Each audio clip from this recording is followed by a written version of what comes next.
Hey, Steve Riley, welcome to this episode of Great Practice, Great Life. And we've got a whole team of people here to help you about what they learned about their merger. Now, some lawyers are very successful in merging, but most lawyers are not. This has been a very successful merger, so we thought it would be fantastic to hear from not only the partners, but also the coach, the practice advisor that was instrumental. So, with that, Daniel, I'm going to introduce you. We've got Daniel Struna joining us today. Daniel's been on a couple of different episodes with me. My friend, he's a great practice advisor. Daniel, welcome to the show.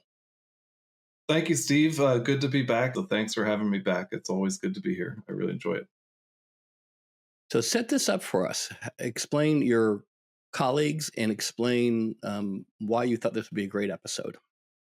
So I believe this is going to be a really great episode, primarily because of the people involved. So we have with us today Molly Sasso, Christy Guerrero, and Jay Henderlite, three amazing family law attorneys in Jacksonville, Florida. And I'll let them introduce themselves in just a minute. But just as a little bit of background, I think I started coaching Molly and Christy back at the beginning of 2022. And then I started coaching Jay right around the beginning of 2023 and coached them really throughout the entirety of the merger process, which we're obviously going to dig into.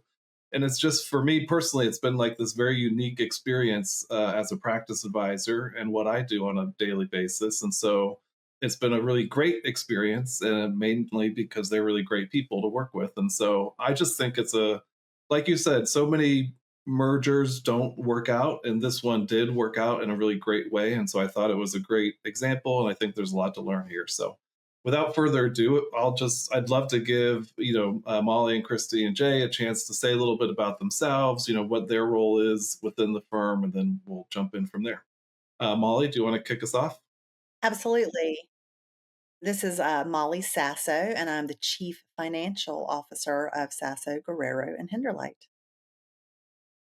And I'm Christy Guerrero, so I'm our Chief Operations Officer. And I'm Jay Henderlite. I'm the Chief Marketing Officer. Fantastic. I love it. Yeah, I love it. So welcome to the show, everybody. Thank you. And I love the way you guys introduced yourself based on your current titles. But each of you are extraordinary attorneys, gifted attorneys in your own right. I mean, your bios, which we'll put in the show notes, are really remarkable. You guys are fantastic lawyers.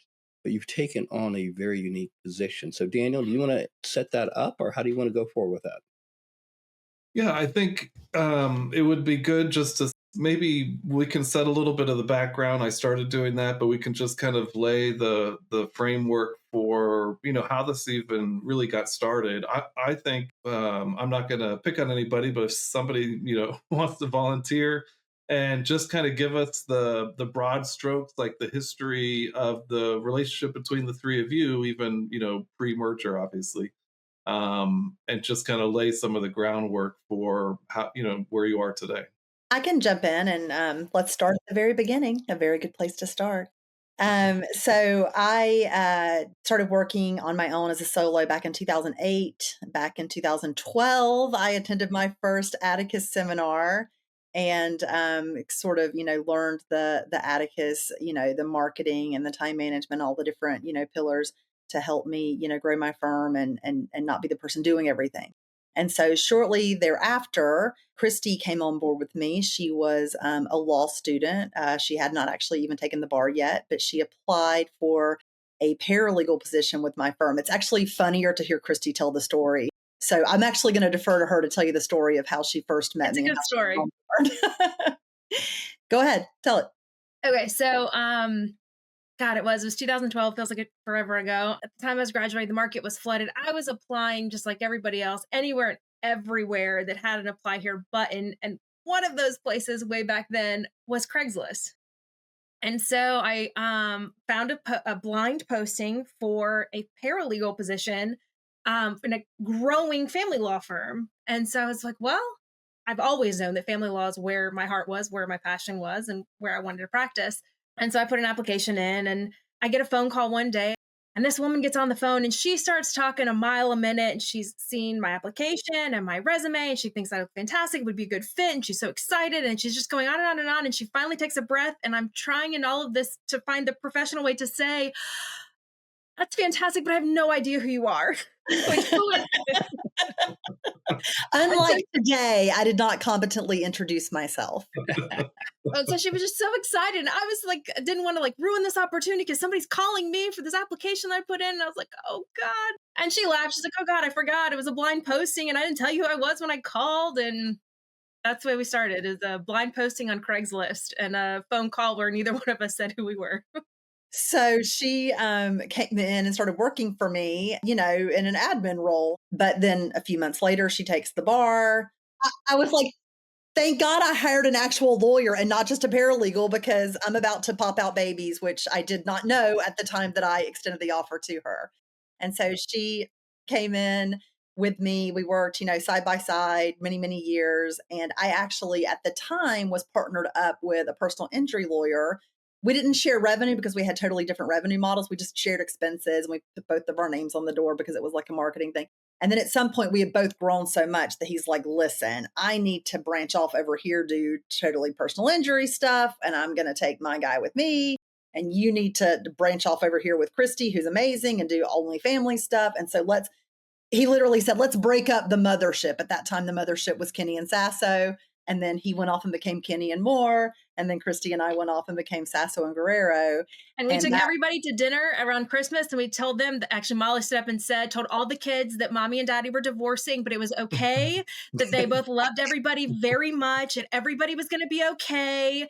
And like nobody was, and she just did this whole spiel, and it was hilarious and perfect. And then fast forward a few years. And so Molly and I are well suited and kind of grounded in Sasso Guerrero, and we're determined and I'm adamant, almost steadfast, that we were going to grow and we were going to do this thing. But, we were never going to change. Sasso and Guerrero was going to be our foundation. We're not changing this name. And then Jake comes around and passes the Florida Bar Board Certification exam for the marital and family law section. Molly and I said, well, we know he said this thing, but Jay's just too good. Let's take him to lunch. Yes. His partner's getting ready to retire. And then here in comes Jay, and he just kind of rounded us out perfectly. And then Jay, I'll turn it over to you and let you tell everybody where you kind of started with Denise and how you got on board with us. We dragged you in.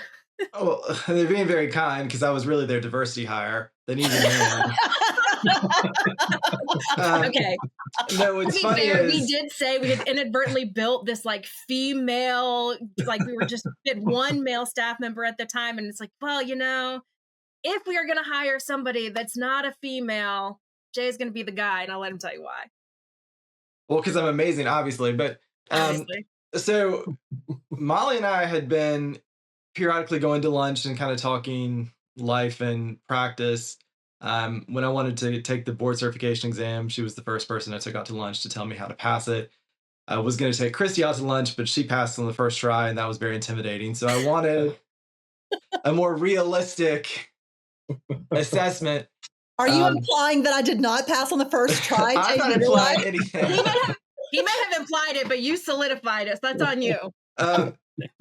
Although I did also pass on the first try, I'd been following Molly and Christy's journey really since about 2020 when Sasso and Guerrero started, because I could tell they were doing something that nobody else was doing, which was building a practice that was actually a business and that was a brand, and it wasn't just this sort of great attorney model. Is that what we say in Atticus? Where practice model. Yeah, where you are a really good lawyer and that's your practice. Because I realized, having worked with an attorney who was an excellent attorney, but not perhaps devoted to the business as much as she could have been, that wasn't really what I wanted long term. So I saw them, I wanted to emulate them. They're the reason I ended up working with Daniel, not because we were contemplating a merger. I didn't even realize that was an option, but because, I figured I wanted to emulate the only other law firm that I saw in at least Northeast Florida that was doing the type of practice that I wanted. And so we were on parallel tracks. They were, of course, far ahead of me, but that's how we ended up coming together. Let me also say that prior to even forming, I mean, we did form Sasso and Guerrero, and it was the two of us, and we had like 2 staff members. Literally, when the pandemic hit, there were 4 of us total. Me, Christy, front desk person, paralegal that we shared. And at some point, she came to me, and I'm sure I relayed this to Jay as he and I started going to lunch and talking about practice models and this and that. She said to me, Molly, I don't care how good, like I had passed the board certification exam in 2019. She passed in 2020. She said, I don't care how good either one of us are. We are bound by the number of hours we have in a day. We are never going to be able to service as many people as we want, build the sort of clientele that we want, do all of the things for all of the people, and have this just total reputation of excellence throughout the entire Northeastern Florida community. Also eat, sleep, breathe, it's impossible. You can't do it all. Families. And raise kids. Yeah, all things, unless we grow, unless we hire. And she came in with a spreadsheet and she was like, look, I've done some math, I've done some numbers. And so I will tell anybody and everybody who will listen. I told Jay, he said, how did you do what you did? And I said, oh my God, I hired Christy back in 2012. I don't even know what happened. Like she's the one who launched this behemoth that she's the one who started with that growth visionary mindset that, I give her all the credit, and happy to be tagging along, and happy that we've all sort of found our leg of the stool that we can do to support this thing, and happy that Jay's come along and joined us. But the first thing I told him was, well, what you got to do is hire Christy. You can't do that because I've already done it. Exactly. So second best was Atticus and work with Daniel and hope for the best. Right. And so I got him on that. Going well, but yeah, it was all this completely like behind the scenes set up to get Jay to join us. That's what it was. Right. Yeah, it was just a long game. Well, they poached our receptionist about 3 years before the merger. We did. So really, they laid the groundwork even farther back than anybody realized. And he's now our business manager. Still with us. He's still with us. Actually, there's a whole bunch there, and thank you for giving us the background. There is something there related to what you just said, Jay, that I wanted to highlight, which is one of my favorite things about the culture and the firm that all 3 of you have built. And that's even in the story of how the merger kind of had its beginnings, which is you saw Jay and his reputation and what he brought to the table in the community, and you didn't want to pass that up, even though you hadn't been thinking of adding a name to the firm, right? Then you do that all the time as a firm, as a culture. You're constantly kind of on the lookout for great people, great talent, just amazing people. And because of that, you're one of the very few, if not the only firm that I work with personally that's not constantly, doesn't have to really post job ads on a regular basis, because you're finding people before you maybe even have the need for them. But you're not going to, pass up the person, because you know basically how important great people are. So I just wanted to highlight that out of the story, because I think it's an amazing thing. You guys have how many attorneys right now? So we have 9. Well, 9 lawyers total, 3 of us, including us. So 6 associates. So 6 associates. How many support team right now? Ooh, I lost track. Well, we just hired 2 more. So what are we up to? We have 25 total. So whatever that math turns out to be. Perfect. No, it's 25 total. And when you look at where you were at and where you're at now, pre-COVID and today, it's explosive growth. Like it's explosive, crazy growth. So congratulations. So you not only pulled off a successful merger, but also really tremendous amount of growth. So I've got 2 questions for you. I've got one question now, and then I'm going to come back to this later. I want to talk about what were some of the growth strategies. And Daniel, feel free to jump on this, because I've seen so many unsuccessful mergers, and usually the merger goes like this. Lawyer 1 and lawyer 2, really like each other, and they both respect each other's legal capabilities. But they say, okay, you're a good lawyer, I'm a good lawyer, we're compatible, we can go to lunch together, we should merge and practice together. But usually they don't do any more thinking beyond that. They don't look at values, they don't look at mission statement, they don't look at tech compatibility, they don't look at practice model compatibilities, they don't look at what their mindset is around growth. They have no clear vision about the future. They just go, you do good work, I do good work, we should practice together, which I think is why 95% of these mergers, like, you're cute, I'm cute, we should get together, we should be cute together. They fail miserably. So how did you guys how did you guys go through some of the core issues, some of the core challenges? How did you talk that through? Well, I will say top level, we're divorce lawyers, and we see how 50% of all marriages that start with, you're cute, I'm cute, let's get together, fail. That's how we make our money. So we know not to do that. But I think the key thing for us was we'd both independently been working with Daniel as our business coach. So we were starting from the same foundation of what we wanted, or we'd heard the same information, then we both knew, or the three of us knew in speaking, that where we wanted to go and what our goal was.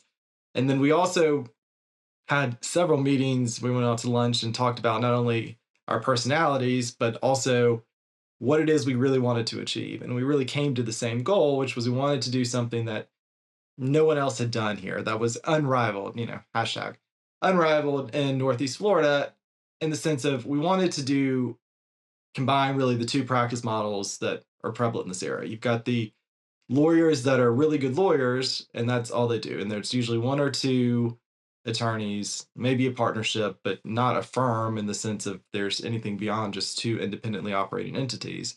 And they really focus on being really good lawyers.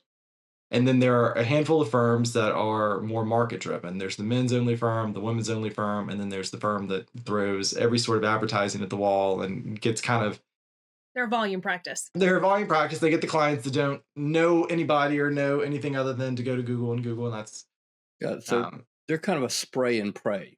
Right. They're spraying and praying that their marketing hits something. Yeah. They throw out a big net. They bring them all in, and it's more of a commodity practice because it's probably going to be lower financial for you guys. It won't be a lower social economic client, which is not a great client, right? Yeah, the one thing they do to make that work is they don't have any support staff. So the lawyer is support staff, which sounds miserable, but somehow they keep lawyers on. Nevertheless, what we wanted to do was have a law firm that was known for being the best, being the most knowledgeable, the best advocates. We wanted that to be really our marketing shtick, which you can't just say because then no one believes you. That has to be reputation based. It has to be the community mindset that attracts people to you, which is, difficult to build, but we're well on our way. And the big thing we did was we're the only firm that has 3 board certified lawyers at the top. Nobody else around here, at least, has anything close to that. There was 2, but they broke up. So now we're ahead by 2. Which we had nothing to do with, but it was a happy coincidence. We had nothing to do with. No. Really didn't. But we also want to be able to have a firm that's large enough so that we can have support staff that are able to move up in the company and have advancement opportunities, hire lawyers that want to stay with us. So there's a firm culture that allows them to grow as much as they want to grow or not, and really have that flexibility. And also the 3 of us want to be able to, retire one day and not make money strictly based on the number of hours we work, because that's not that much fun. Hey, Steve, I just want to interrupt the show to talk to you for a moment. Growing a firm requires management structure. And a lot of us have the tendency as lawyers to dump a lot of things on our most trusted people and expect them to figure it out. This is the reason we created the Team Leader Certification Program. It's a 6-month, 12-session program that's designed by us to specifically help a team member learn how to be a team leader. Now, you may be thinking as a lawyer, well, I can teach them. No, you can't. You've never been a team leader. Now, the next group starts in April. We have limited spots. And if you're a member of our audience, you can save $500 when you register. All you have to do is grab the code from the show notes below. And if you're ready to start that growth, get that team leader, register them now, and help them go to the next level of their career and help you grow to the next level of your firm. And I think a lot of the attorneys who have joined us have said, I was the only person who did this type of law at my last firm. I was really a one-man show. Or, I am coming in from a completely different practice area and I want to learn family law. And they want to learn from the best. I mean, you have 3 experts. This morning before the podcast, somebody was teamsing, hey, what do you do with, a venue selection? Where can you file? I'm firing off answers. Jay's filing off answers. One of the very experienced associates firing off answers. And they're getting that expertise. They're not just kind of, shoved in a closet or in a small, like figure it out for yourself. And we don't care what quality work you do. No, we really care what quality work our associates do. And so we mentor them. And that's why they're here. That's why they stay.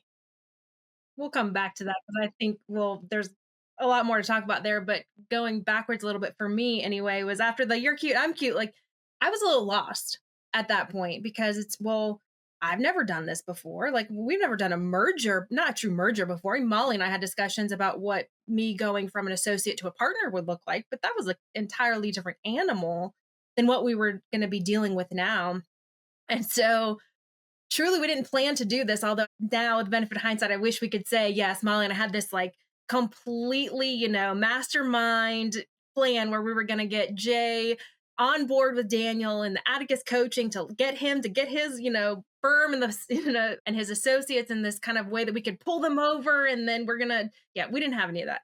But what we did have was Daniel. And so when we were all collectively in the very, very early stages of this, we looped him in early for a number of reasons.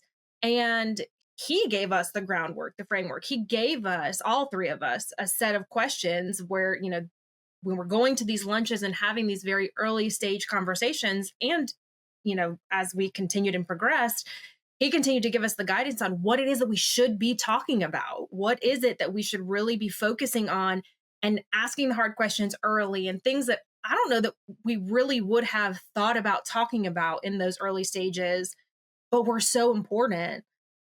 And realistically, I think that made the difference for where we started versus where we got to and how we got there. We spent a long, long time between very first, like, is this possible? Do we want to do this? To internal announcements within our respective practices where we told them, hey, this is coming, but this is not public information yet, to the point that we actually had the merger go live, public announcements, news releases, press releases, all those things.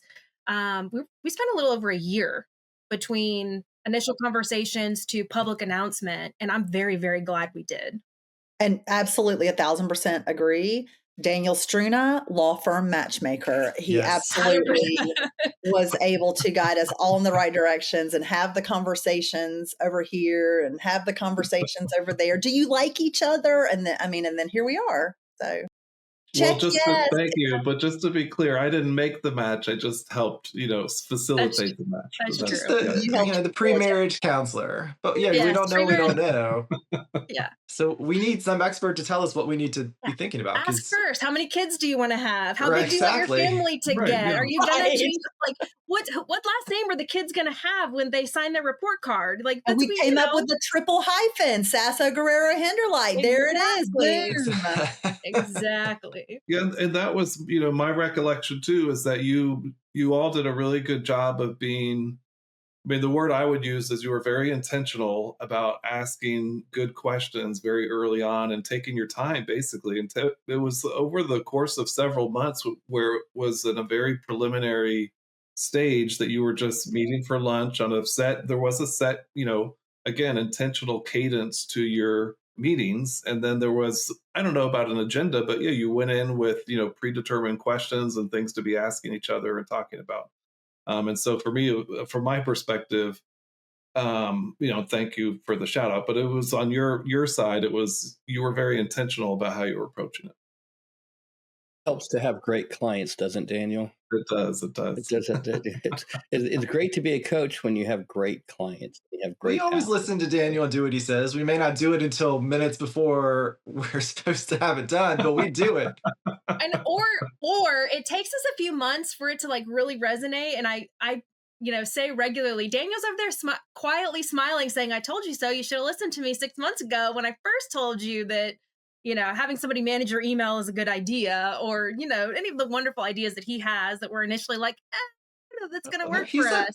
Daniel's a professional. He never says, "I told you so," but we can see it on his face. And we say "I told you so" for him because we want him to know that we have not forgotten the fact that this was his idea initially, that we've come back to now. And we're like, you know what? We think this new thing would be brilliant, that we should try. And yes, Daniel, we remember you told us this. He said it 6 months ago, but most people forget that I told him the first time around, but yeah. And I know, Steve, you as the coach, you've never had to say something more than once to No, never more I'm than sure. once. Never. Never more than once. Here's the thing: people can only implement change so fast. Human beings can only implement so much change. And the fact that you guys are practicing at family, raising family, plus all your different board commitments, charitable commitments, you guys did a great job. So let me ask you this. I'm going to ask each one of you, what was the biggest challenge that you brought to the whole merger process? Like, what was your biggest concern? When you think about it, like, okay, this was my concern. It was, are we going to be able to have the same values? Or my biggest concern where it'll be like, how do we manage things? Or one of the big concerns is how do we compensate each other? And coming with an aligned compensation plan. So what was the biggest concern that each of you had? Well, I think the biggest concern in general really came from my side, which was my former law partner was retiring, so it wasn't like I wanted to leave her. I wasn't getting out because I wasn't happy there. It was just she was coming to the end of her career. And so I wanted to make sure that she wasn't in a position where she was being pushed out on the was it the iceberg, what the Eskimos do. But at the same time, she wasn't super clear on what her retirement plans were, and it was a bit of an evolving target. At one point, she was mostly upset that her name wasn't going to be attached to mine anymore, and so it caused some stress there trying to figure out how to make it work. Ultimately, there was a bit of band-aid ripping off and kind of dealing with the fallout, but it has turned out lovely. But I think to Molly and Christy's credit, they were patient and adaptable when it came to all of the different structures that we were talking through and offering to figure out how to make it happen. We even ended up accelerating the merger by 3 months on her request, which I think she forgot making at some point. But in any way, um, it all worked out fine. But really figuring out how to get from where we started to where we wanted to end up without hurting anybody's feelings, certainly not unnecessarily, and taking at least my biggest concern was making sure she was taken care of and looking out for her interest, even if she wasn't always seeing the big picture, maybe. Yeah. That's great. I mean, that's perfect, Jay, because you're in the relationship with her. She was your partner. She was probably a mentor at some point in time, and then you're picking up a lot of work from her and reputation from her, I would imagine. And you're at a point where this is not how I'm going to spend the rest of my career. With you, maybe retiring next month, maybe retiring next year, and I'm probably not going to carry your firm name for the next 20 years just to give you a sense of legacy, right?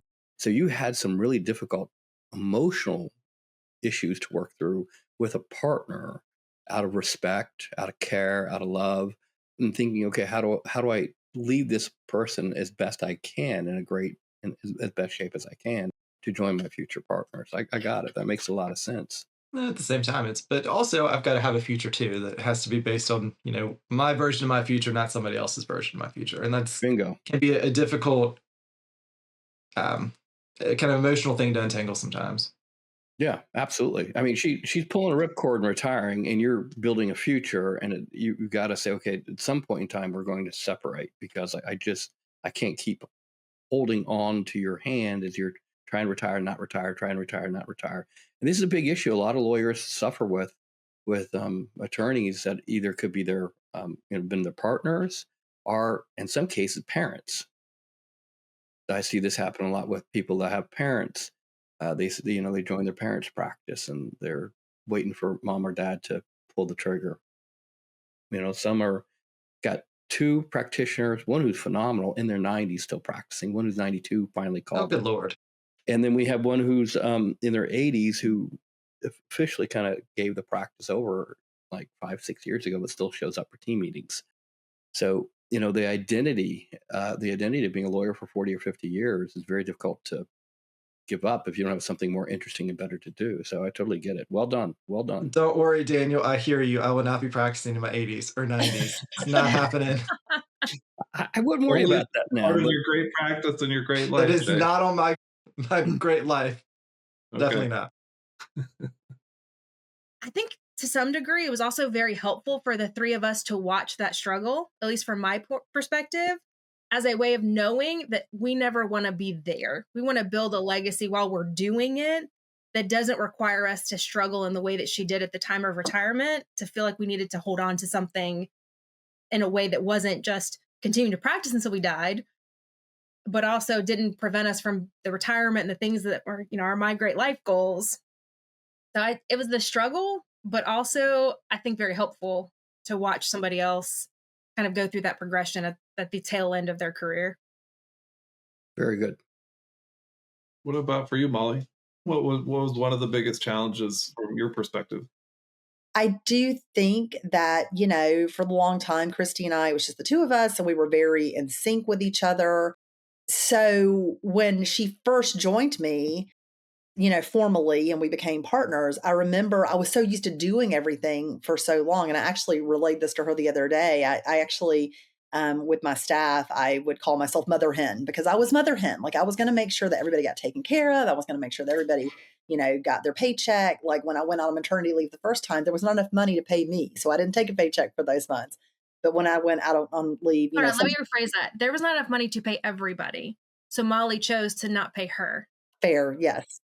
Yes. Because I wasn't there and I wasn't making money, and Christy had just passed the bar, and she wasn't, it was just, she was a new lawyer. And so, yes, I'm the one who made sure everybody else got fed. If I had to not eat, obviously I'm married, I have a partner, all the things. But then in subsequent maternity leaves, there were 2 more. Then, it had got to the point there was enough money to make sure everybody got their paycheck and all those things. So I was so used to taking care of everybody for so long.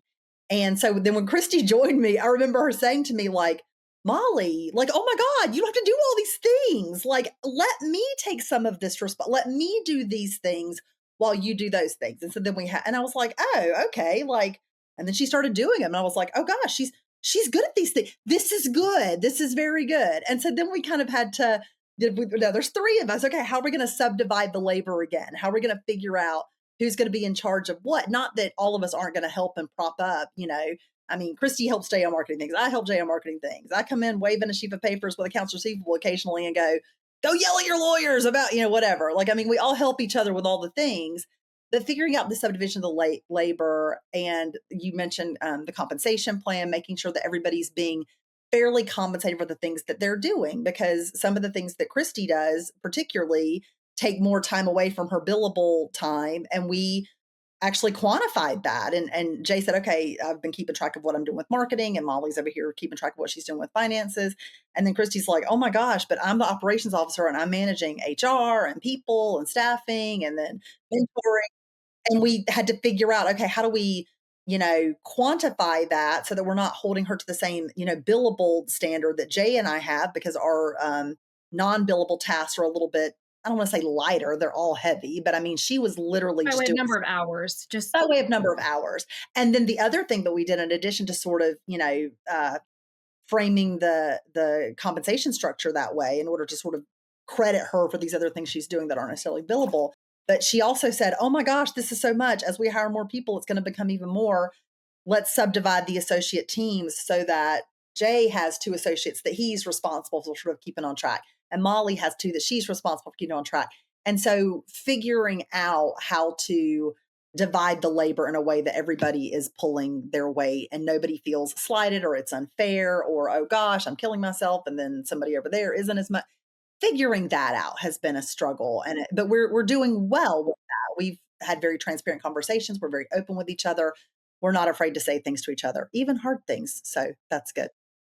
I agree. That was one of our first Molly and I think, frankly, one of our first major stressors since she and I had been partners, because it was for the first time the firm that she and I were together in, both Sasso Guerrero and Sasso Guerrero Henderlite, had grown to a point in which she and I had never experienced before.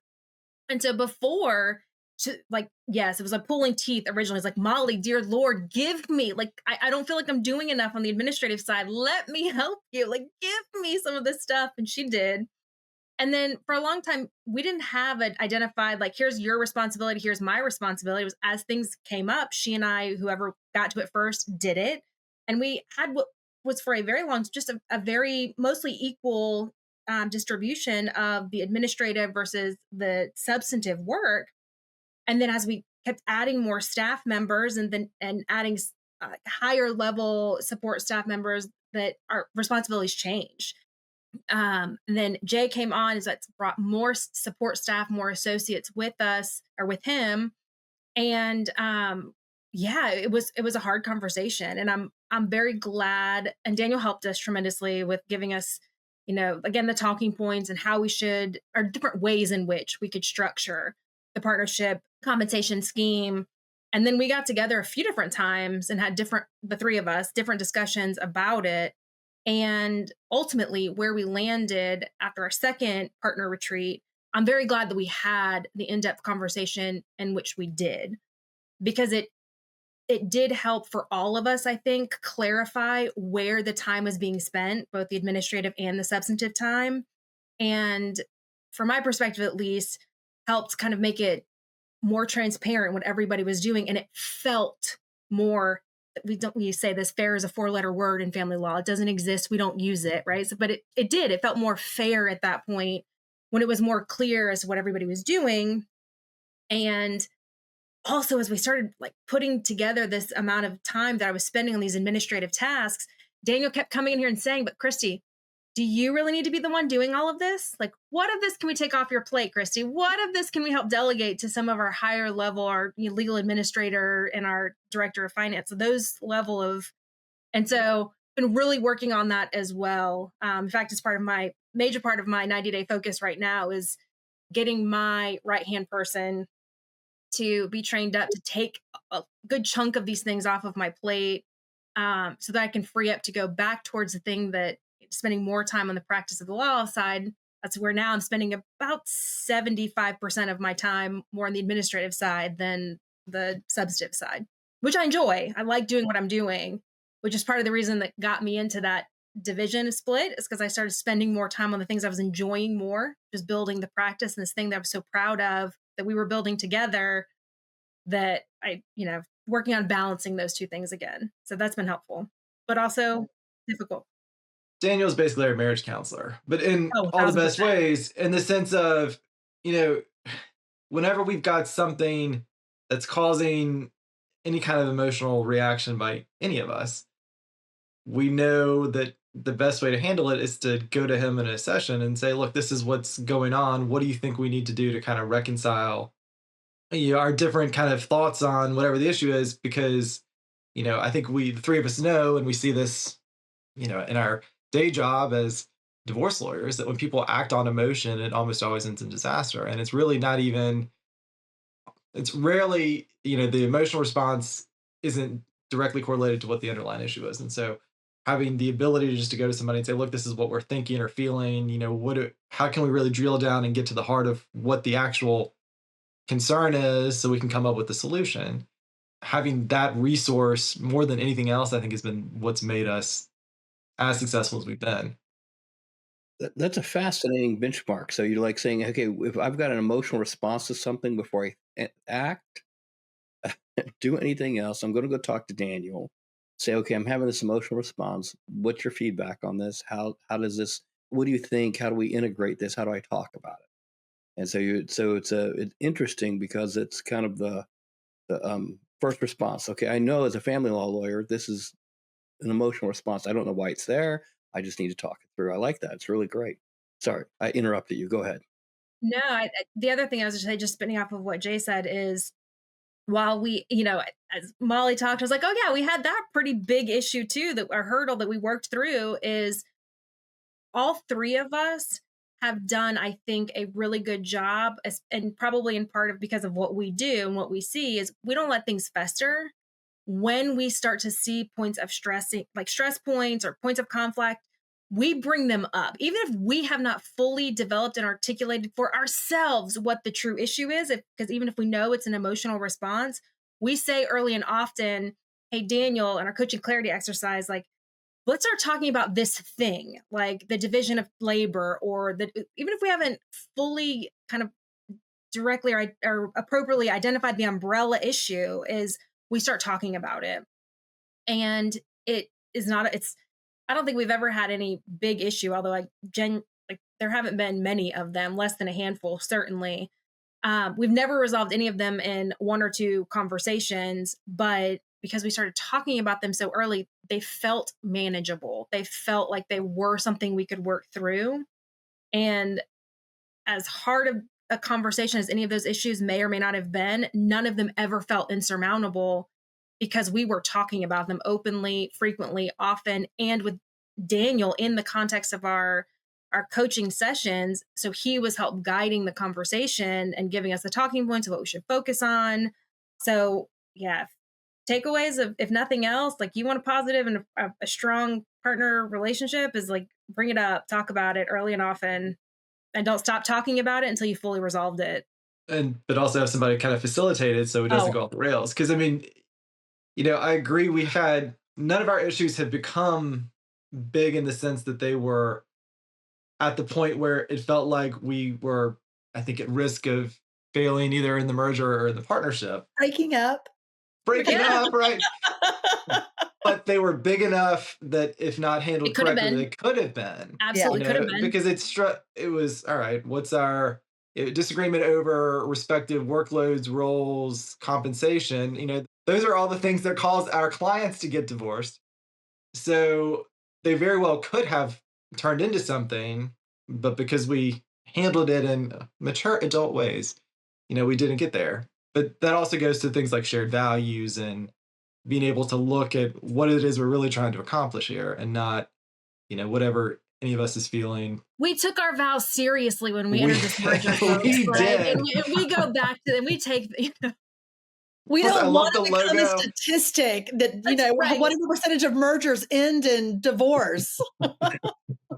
Which no one told us until it was over, which was probably good. Yeah, that's true. That's true. That is funny. Yeah, that's true.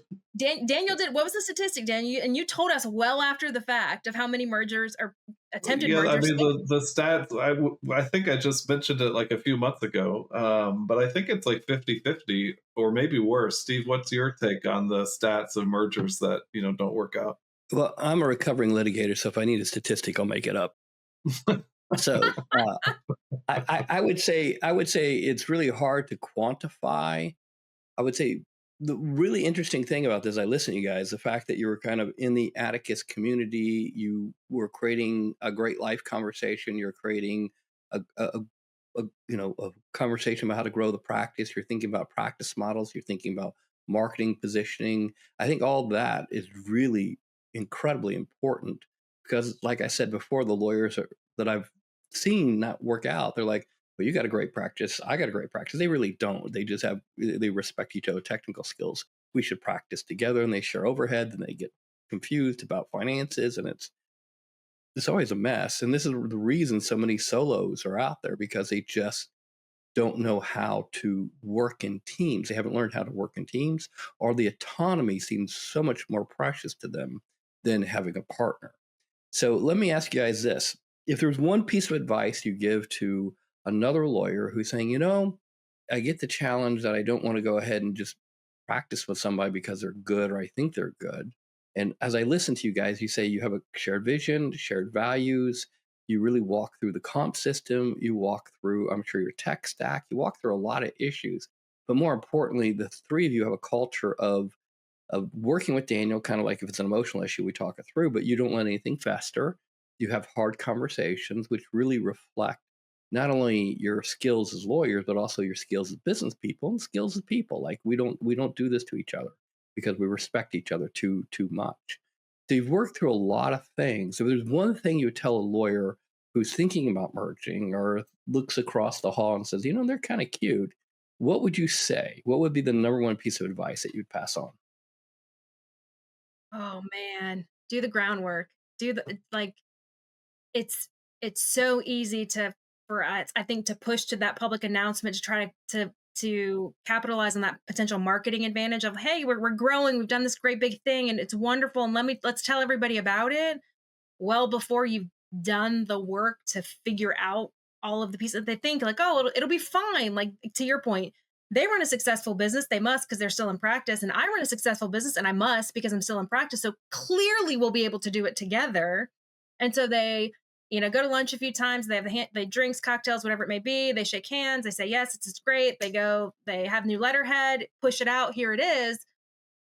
and then they're doing all the hard work on the back end, and then they break up. And so they were trying to accomplish, they ultimately undermined themselves because they didn't make it work, and they did that very publicly. Yeah. So let's do And I the can't even groundwork. What's the imagine. groundwork? Take apart the groundwork real quick, Christy. Sorry, Molly. Well, Go ahead. the conversations that we had, and frankly, I mean, everybody listening to Atticus is probably an Atticus client of yours, but it's talk to your coach. Like, I'm very, very glad that we had the guidance that we did at every point in time that we had it through this entire process. Like, So get we, a coach. Get a coach first. Absolutely. yes, Get a get a coach. coach, but Get a also coach. talk to your coach about it. So that initial stages that we did, I mean, there were a few months there where I was like, sweating it a little bit because I really wanted this merger. I really felt like this would be a positive thing for all three of us. And Jay, understandably so, was, and I'm going to call him out a little bit, he was the holdout. He was like, and for very reasonable and responsible and appropriate reasons, took a little time to decide that he was really all in. And so I was like, and I remember we had a call, Molly and I did with Daniel, where I actually had to verbalize it for myself. I think than anything else. I said, it will be okay, Christy, if this does not happen. Molly and I will continue on this wonderful progression that we're on in this path, and our firm is going to be successful. Jay's going to be successful if he stays as a solo and builds his practice. He'll be a few years behind us. That means Molly and I have a little bit of time before, he's our major competitor, but he's going to be. But everybody will be okay. We would just be better together. So that's the hard conversations at the beginning, making sure that we had the unified goals, that we wanted to create the same practice, what our pillars were, what our goals for, how we wanted to structure the partnership, version and the makeup of the firm, how we wanted to structure the management of staff, but then also who was going to be responsible for what. And for us, I think that fell beautifully and how it was always supposed to. And I think I speak for all of us, and of course you can correct me if I'm wrong. I think we were a match made in heaven. We kind of just all kind of gravitated towards these roles on the administrative side that we're all really good at and like.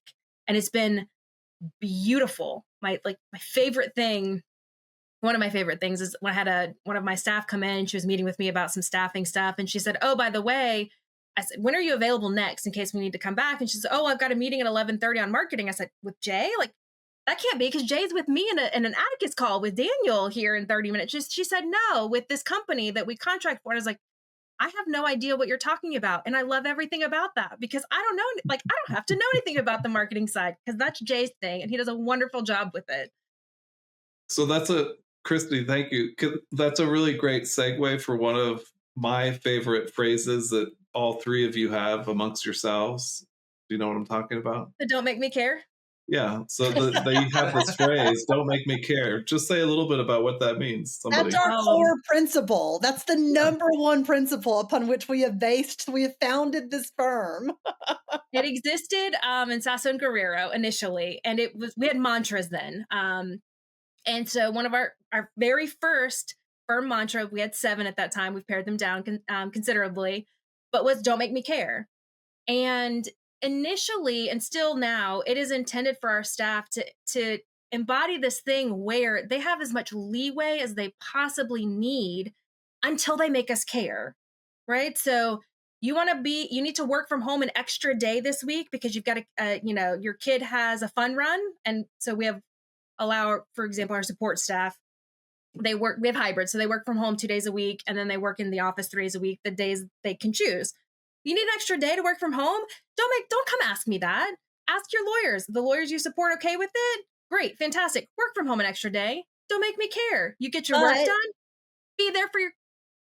For instance, if they had that fun run the day before, their lawyer had a really intensive hearing and they hadn't built the binders for that hearing yet. Oh, now you've made me care. Right. That would make me care. The running joke is "don't make Christy care," because I'm primarily the one that has handled staffing and kind of staff oversight, time off, those kinds of things. And so yes, it's "don't make us care," but really it's, don't make Christy care. Because if you've made Christy care, you've had to go it's had to hit, a level where somebody had to pay attention and it's been addressed, but now that didn't fix it. Now Christy has to care. Nobody likes it, including me, when Christy has to care, because now something has to be done.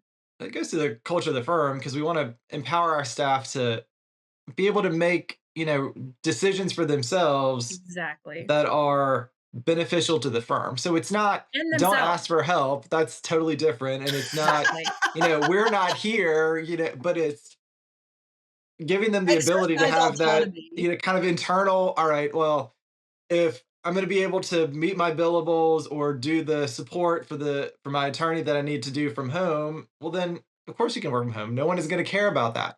But if you're working from home and then at the end of the month we realize you're way off your billing targets, or we're getting emails from, Christy's getting emails from your lawyer, where's my legal assistant? Well, now we have been made to care.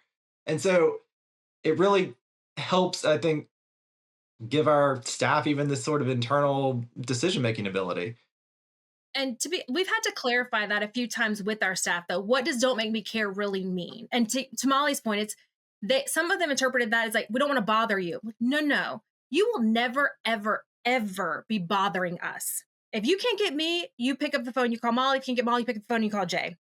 And none of us will ever be bothered that you're calling us about. If somebody calls me about a marketing thing or calls Molly about an operations thing, none of us are going to be bothered. This is our baby. Like, this is like, they are our people, our team, our family, and we're here for them. So we've like a few times had to say, no, you're like, this is not a "don't bother me." This is, if you have a question and you can't get an answer, pick up the phone until you get somebody.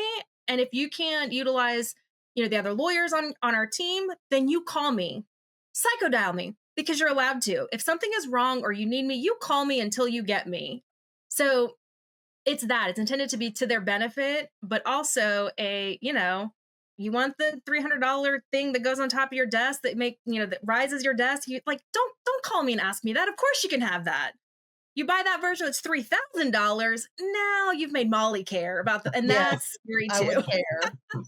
Well, I would definitely care. Yeah, so let's go back. Molly, what's the number one thing you would recommend? So lawyers thinking about merging. If you're saying, okay, what was the number one thing? So Christy totally crushed that. What would you say? No pressure. I will say that I know a lot of wonderful lawyers, and I know lawyers who have amazing technical ability, and I know lawyers that I would lay down and die for. I mean, that I love dramatically. I would not go into business with all of those people. You really have to make sure that your values are aligned, that you have similar goals, that you have similar visions for your future. If, Jay's over here saying, I don't want to work until I'm 80, and Christy's over here going, I had to bill I'm a going to be in billion. the court the day before I die. Like, Right. I had to bill 1 billion hours last month because I can't get the associates in line. You have a problem with your values alignment, in addition to having a problem with, just generally understanding how, a law practice should be built based on, the vision that we all have for ourselves. You and I mean, Jay has talked about the fact that many lawyers in our community and many lawyers probably in many communities are just solos because they can't figure out how to work with anybody else. They can't figure out who their values might be aligned with. They can't figure out how to go about dealing with the business side of law. And so, I mean, we laugh about like, oh, haha, just get somebody who's with Atticus, and then you'll know that you've got somebody who has similar values. But I mean, yeah, if you do have somebody who's been with Atticus for a long time, they're definitely, somebody who has that mindset, has that business, that law firm business mindset. And we're all very good technical practitioners. We're not looking to throw that skill out the window anytime soon, but we're also here to realize that we're not the only ones who can do it. You kill the hero, right? I'm not the only one who can work up a case, especially when it's a W-2 divorce, okay? There are people beneath me who can do that, who can learn from us, we can mentor, and who can then, drive revenue to our firm without us having to be the ones to do it all. And if you don't have people who understand the business of law, then you are just dead in the water. picking out somebody who's cute, and that's not really gonna work. Right, because you do have to. Well, yeah, I mean, the other side of that is you have to know really who you are and what you want, both personally, but also professionally, because if you don't quite understand for yourself what your long-term plan is, if you're just kind of coming into work every day, eating what you kill, knocking out cases, making sure you made the month. I mean, if that's all you're focused on, and I say this to somebody that was how I was trained up, really, well, then it's not going to make any sense to partner with somebody who is really focused on how can I use my legal knowledge to build a firm, build a business that's going to let me kind of support the life I want to lead. Because I like practicing law and I'm good at practicing law most days. But, I do it as a means to an end because it lets me make the money to pay for the things that I want to do with my family, with, my free time. And so if I'm trying to partner with somebody that views practicing law as their identity, that's going to be an incompatibility. And so, I mean, the reason why we were set up for success is because we all started with that foundation. And just for clarification, my reluctance in joining Sasso Guerrero wasn't that I didn't want to do it. It was I was afraid that I would drag them down. I didn't want to partner with them and then increase all this overhead, and then we wouldn't be able to build something even better than what they'd already put together, which was already fantastic. Don't let him. He was playing hard to get. He knows how valuable he is. He was making us sweat on purpose. Don't let him. No, but I meant it when I said he was very responsible and reasonable things that he was considering. But he made me sweat there for a little bit. I was like, I really want him, and like, what if he doesn't? What if he says no to our marriage proposal? What are we gonna do? Well, and to be fair, I don't know that anybody specifically said this, but with as in sync as Christy and I are and are known to be, there might have been a little bit of like, do I really want to go and insert myself into the middle of these two? Molly and I had that, and frankly, we had that conversation with Jay. We're like, listen, we don't want there to be like where there was once two, now there's three, right? So there's this uneven, like there might be a man out in any circumstance. And we had that conversation pretty early on where we said, we don't ever want this to happen. So we want to make sure that that we value your opinion and your input. And in case it's not, overtly obvious here, when Molly and I get going, we might be hard, for anybody else to get a word in edgewise. Like we recognize that shortcoming in ourselves. And so, again, we addressed the elephant in the room. We said, like, don't ever let us do this to you. And if we do, we're like, it's inadvertent and you're going to have to interrupt us. Basically. Yeah, I do. And we get each other. We got a whole thing going. And, we do. Was it last week or week before? Christy's daughter and my son were both out of school for reasons we don't need to go into, but they were with us in the office and they were hanging out together, and they came out and they said that they're convinced that their parents are the same people and that we can have full conversations without even saying a word. And they're totally true because we know what the three of us are thinking without even talking. Yeah. But that comes from that foundation. Like we get where we want to be. And so, we also like to be, none of us like to be wrong. And so we always like to be very, what are you talking about? Very prepared and very, we have all the tools we need to be right. And because we know that about each other, we are able to kind of get where we're coming from. Yeah, I will say this one thing on the mergers as a takeaway for people who are considering doing it is do the work. And yes, it was a lot of time and effort and kind of opportunity costs that we spent. But if worst case scenario, the merger had not happened, I really truly believe that the things that we were doing would have left our respective practices better for the process. So, for example, like Molly and I were growing and we were building the Sasso Guerrero thing. But until we started this merger process, it was really Jay who sat down and articulated and materialized. And we three of us agreed it was all what we were working towards, what we wanted our firm to look like, how big we wanted it to grow, what the end result we wanted it to be, or where we're trying to get.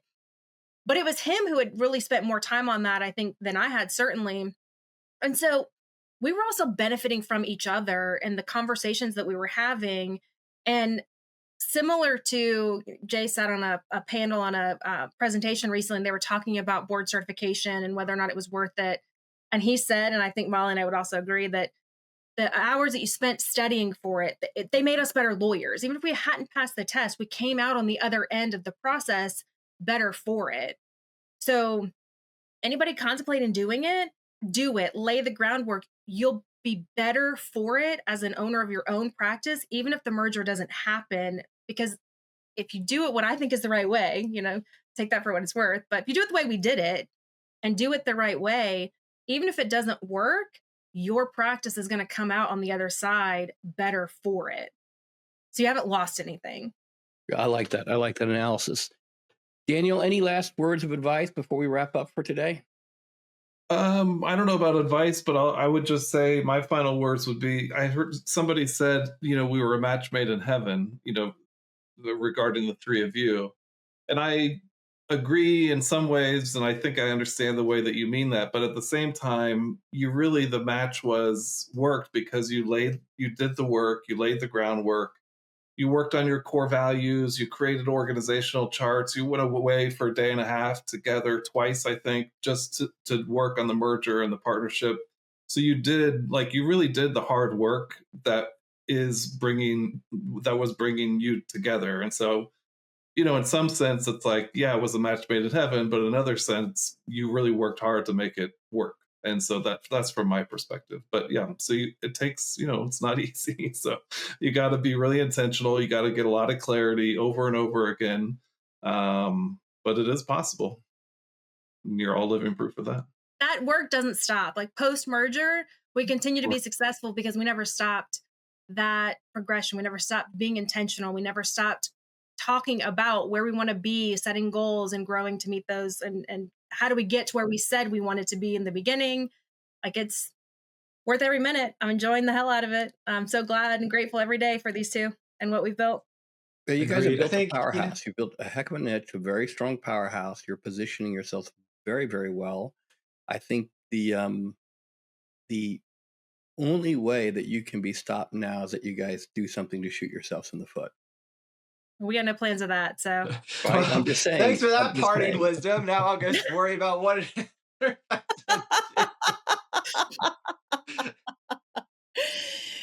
Kidding. No, but it's sort of like, in the merger, running a business as in life, we put a lot of time in, and we spent the time and did the work necessary, but it never felt like it was hard in the sense that we weren't getting anywhere, or we kept kind of running up against roadblocks that just seemed insurmountable. So, I think in mergers, as in life, if it feels like you just keep fighting up against it and you're not making progress, well, then either reevaluate what process you're using, or maybe think this isn't the right fit for us. But because we never got there, because it just kept working, it kept feeling meant to be, we kept putting the work in and kept moving forward. Excellent. So thank you. Daniel, I'm just going to give you a compliment. I think you might have a future in this business. I think as a practical I think you might have a future. I wouldn't get too cocky, but I think you got some talent, buddy. So that's good. And Thanks. From my perspective, just don't make me care, right? Like, don't make me care, right?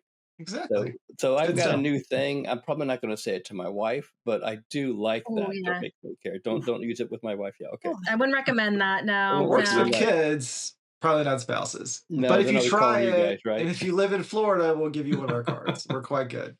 All right, so let's do a quick shout out. How can people get more information about you guys? Well, Jay is going to be doing some more podcasts today, as I understand it. Yes. Well, you can go to our website, familylawyerjacks.com. You can check out our podcast. It's Split Happens, because it does. But we're trying to reframe the narrative on divorce, because, 50% of marriages end in divorce. A lot more people get in relationships that end. It's a thing, it's a part of life. And so I want to try to destigmatize the sort of huge, onerous thing that most people describe it as. And hopefully have a little bit of fun. So check that out. And then I've got some social media content on all of our social channels. So we are on now Facebook, Instagram, TikTok, and YouTube. Okay, great. So we're good at mergers, but we are experts at family law in all facets, from child support to divorce to adoption, termination of parental rights, international parental kidnapping. We do it all. So yeah, I think the website is probably the biggest breadth of information on what we do. Great. So what was the website again? Sorry, Steve. FamilyLawyerJax.com. Great. Thank you. AAX. Most people in Florida would know that, but for those who don't, visit our airport regularly. That's JAX. Perfect. Right. Perfect. So thank you. Thank you for, your authenticity. Thanks for your humor. Thanks for just being who you guys are. And, thanks for the shout out to Daniel and Atticus. We're really grateful for that kind of support. We really, really appreciate it.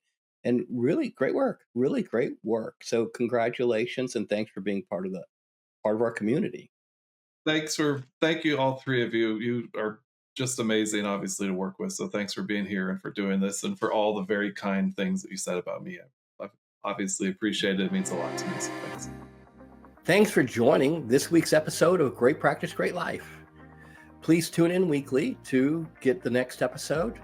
If you enjoyed the episode, please subscribe, like, and don't hesitate to share it with a friend who you think this episode could help. With that, thanks, and I hope you enjoy next week's episode.